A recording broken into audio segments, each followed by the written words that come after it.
Vous savez que 2020 et qu'elle voulait en passer sur tous les plans.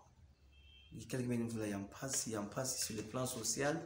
Nous avons quand nous tomber qui ben nous parce que ça sur le plan politique, betul politique, quand tu dis que ben maman foi na ko, qui dit kangu comme on a kies.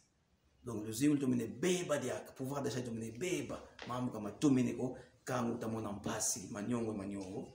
Kimbe faut qu'il y a corona dia ka, justement bula dia kan son donc tout dia comme parce que ma corona qui bébé c'est maman ko. L'économie et tout ça, donc on passe 2020, quelques bénis, on voulait en passer.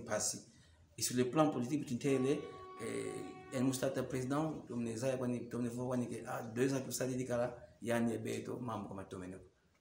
Le mariage se cache comme un symbole de niveau, il y a un niveau, tu entres qui sale.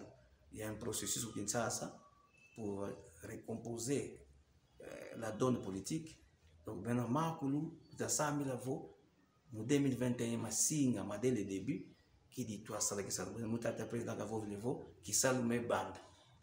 Donc, les sons tout en termes de ça, waouh, c'est tout ça. Tout ça, nous avons un calme, nous avons un béto. Parce que tu vas politique, nous disons que tu vas tout nombre. Mais calme.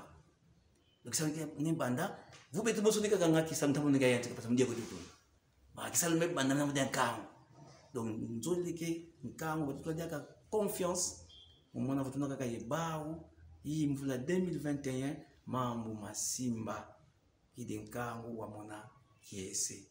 Donc tout qui t'a malade ma coronavirus il faut le voir parce que banza mo ina deuxième ville après Boma mon nombre ya bantu bina ye malade man mais tout baka c'est ba geste barrière fana place moi ne sukula moko tout la masque bantu bina babidi sukula et tout la masque vous kadi peine et montu ko distance que il y a moins de mètres donc barrière geste barrière tu quand même conscience vous malade maintenant ma kidi même bita fonda bantu mais c'est ma bidi nanga message de te bankamo mais tu kan nzoli kibeni mvula ya mbote ya 2021 wankango wa mvimba wa mbanza Mungu en particulier nkango tu va commencer